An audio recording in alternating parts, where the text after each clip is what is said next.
Hello and welcome to study IQ. मैं दिव्यांशी और आज मेरे साथ एक बहुत ही खास मेहमान जुड़े हैं। बचपन से ही आर्म फोर्सेस में जाने का सपना लिए शुभम शर्मा जी, जिन्होंने यूपीएससी सीपीएफ 2020 एग्जामिनेशन को क्लियर किया है with AIR 97 in his second attempt. मैं स्वागत करती हूँ शुभम जी आपका स्टडी आईक्यू पर और ढेर सारी बधाई।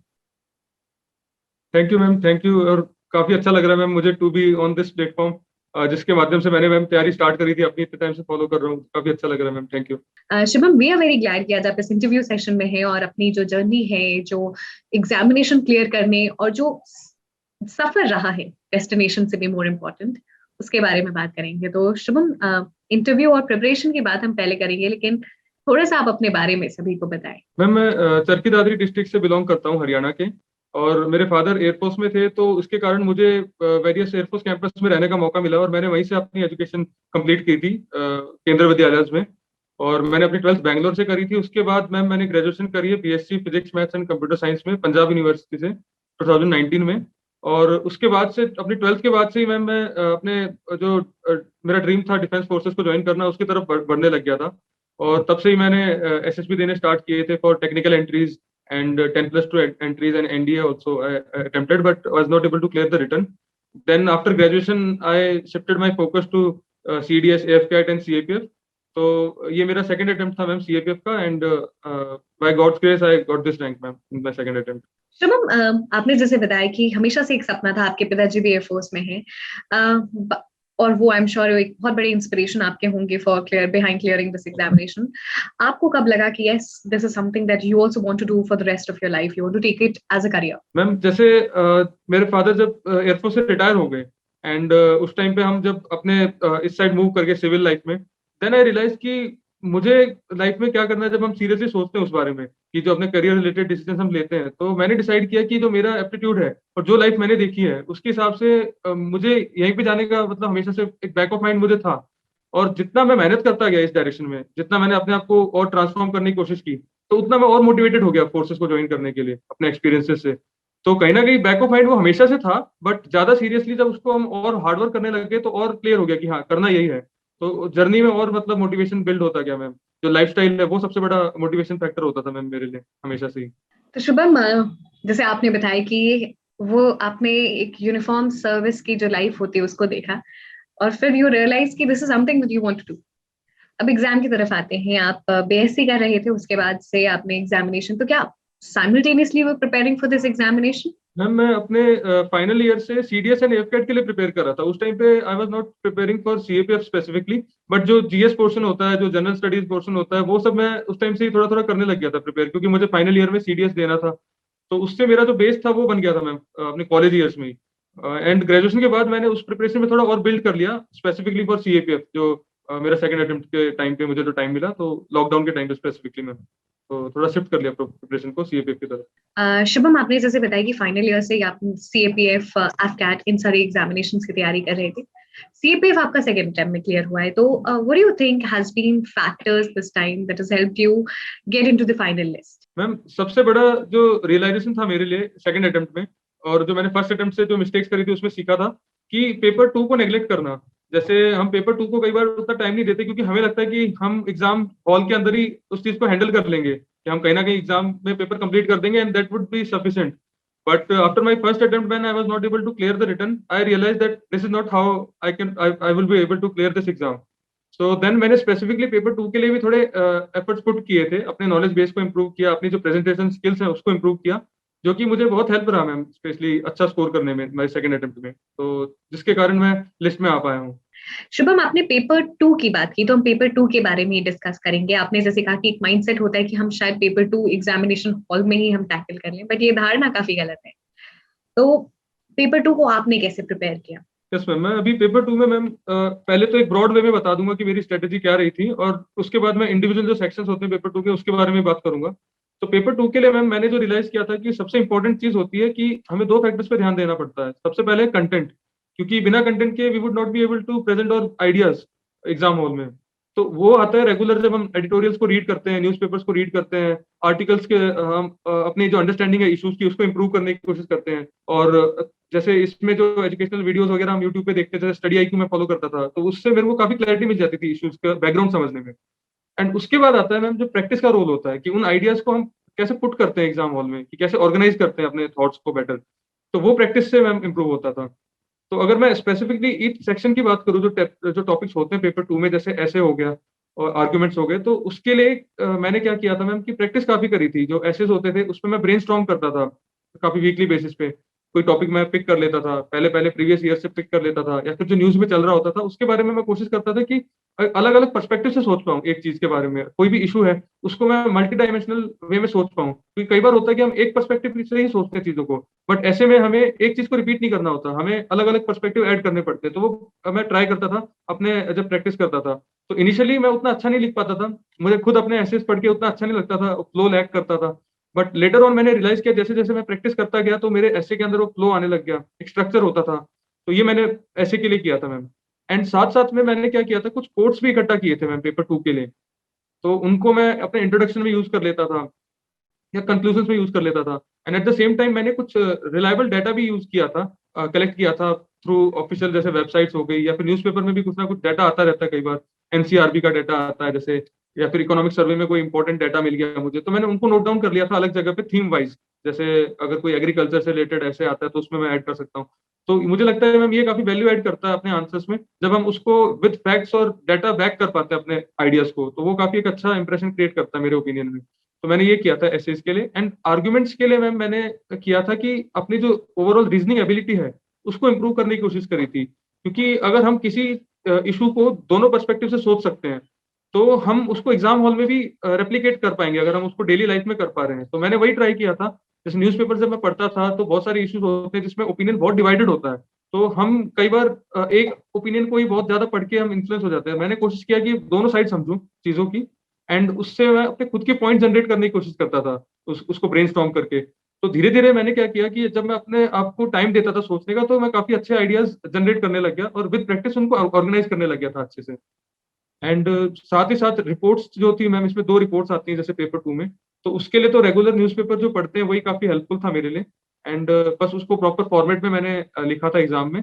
एंड प्रैक्टिस मैं कर ही रहा था, तो उससे मेरा काफी इंप्रूवमेंट हो गया था इसमें भी। एंड ग्रामर के लिए मैंने अपना बेसिक जो ग्रामर होता है वो मैं अपना सीडीएस के टाइम प्रिपेयर करता था, उससे भी मेरा इंप्रूव हो गया था। और जो पिछले साल के क्वेश्चन पेपर्स थे उससे जो मुझे रिपीटिंग टाइप के क्वेश्चन दिखे थे वो मैंने कवर करके क्लियर कर लिए थे अपने कॉन्सेप्ट। तो वो मेरे लिए सफिशिएंट था। बाकी कॉम्प्रिहेंशन और प्रेसिस जो है मैम वो काफी लो हैंगिंग फ्रूट है इस एग्जाम में, पेपर 2 में। तो उसके लिए बस प्रैक्टिस इनफ होती है, और अपने वर्ड्स में अगर हम उसको लिख देते हैं तो वो मोर देन सफिशिएंट होता है मैम। तो ये मेरा मैम ब्रॉड आउटलुक रहा था पेपर 2 की तरफ। शुभम, आपने काफी डिटेल में अलग अलग सेक्शंस के बारे में बताई और किस तरीके से क्वेश्चन को टैकल करना है मोस्ट इम्पोर्टेंटली। अब हम बात करते हैं जब आप एग्जामिनेशन हॉल में रहते हैं और मान लीजिए कोई ऐसे का टॉपिक है, कॉम्प्रिहेंशन है, तो किस तरीके से अपने आप को ट्रेन करना है कि लिमिटेड समय है, ड्राफ्ट बनाए ऐसे का, अलग अलग पर्सपेक्टिव सोचें और वहां पे डिलीवर भी करें। यस मैम, सबसे इम्पोर्टेंट यही है एग्जाम हॉल में कि हमें जो नॉलेज हमने इकट्ठा करी है, जो मेहनत हम एग्जाम के लिए कर रहे थे, जो टॉपिक देखते हैं तो हमें सीधा लिखना नहीं होता है। हमें एक ड्राफ्ट, जैसे आपने कहा कि ड्राफ्ट जो होता है वो बहुत इंपॉर्टेंट होता है तैयार करना, क्योंकि हमारे माइंड में बहुत सारे थॉट्स आ रहे होते हैं बट सारे रेलेवेंट नहीं होते हैं उस टॉपिक से। तो उसमें मैं ये करता था एग्जाम हॉल में कि जो रफ शीट होती थी उसमें जो भी मुझे उसमें पॉइंट्स याद आ रहे हैं उस टाइम पे, जो भी मैं आइडिया जनरेट कर पा रहा हूँ, तो उसको मैं कोशिश करता था कि पहले ऐसे के टॉपिक का जो की डिमांड है क्वेश्चन का उसको मैं एड्रेस कर पाऊँ। क्योंकि पहले उसको मैं पढ़ता था और मैं समझ पाता था कि एक्चुअली ये टॉपिक है, ये डिमांड क्या कर रहा है, कि क्या पॉइंट्स होने चाहिए इसमें। और फिर मैं उस लाइंस के अकॉर्डिंग सोचता था, फिल्टर करता था अपने आइडियाज को और अरेंज कर लेता था उनको। और बस फिर बाद में जब मैं उसको ऐसे को लिखना स्टार्ट करता था, तो जो मेरा रफ ड्राफ्ट होता था उसको देख के बस मैं प्रॉपर सेंटेंसेस के अंदर फ्रेम करता जाता था उसको। तो कब पता ऐसे कंप्लीट हो जाता था पता भी नहीं चलता था। तो ये बहुत इंपॉर्टेंट है कि हम अपने आइडियाज को एक प्रॉपर स्ट्रक्चर में कर पाए। तो इसका अगर मैं एग्जांपल देना चाहूंगा मैम, ताकि थोड़ी और क्लैरिटी हो जाए एस्पिरेंट जो देख रहे हैं उनको। जैसे कई बार कुछ टॉपिक्स आते हैं, जैसे हमारे 2020 वाले अटेम्प्ट में आया था कि securing India's border is a challenging task for the Indian arm forces. तो ये बहुत लेंथी टॉपिक लग रहा है, तो इसमें हमें इसका क्रक्स समझना पड़ेगा कि हमसे वो क्या जानना चाहते हैं। तो बहुत सारे फैक्टर्स होते हैं कि जो चैलेंजिंग बना दे रहे हैं उस चीज को हमारे बॉर्डर पे ऑपरेट करने के लिए फोर्सेस को। तो उसमें मैंने उस लाइन के अकॉर्डिंग किया, और इन्होंने हमसे सॉल्यूशन नहीं मांगे directly, but at the same time जब हम इस एग्जाम को अटेम्प्ट कर रहे हैं तो हमें ये चीज भी ध्यान में रखनी है कि सॉल्यूशंस डायरेक्टली नहीं पूछे हैं, बट हमें सॉल्यूशंस भी देने हैं उस चीज के। तो मैं उसके लिए भी एक पैराग्राफ डिवोट करता था अपने एसेज में कि क्या और दूसरे क्या स्टेप्स ऑलरेडी लिए जा रहे हैं इस चीज को इंप्रूव करने के लिए, इस चैलेंजेस को काउंटर करने के लिए। तो उससे हमारा ऐसे कंप्लीट लगता है, और काफी एक तरह से हम सारे एक बैलेंस पर्सपेक्टिव से लिख पाते हैं चीजों को। तो ये मैं करता था मैम एग्जाम हॉल में।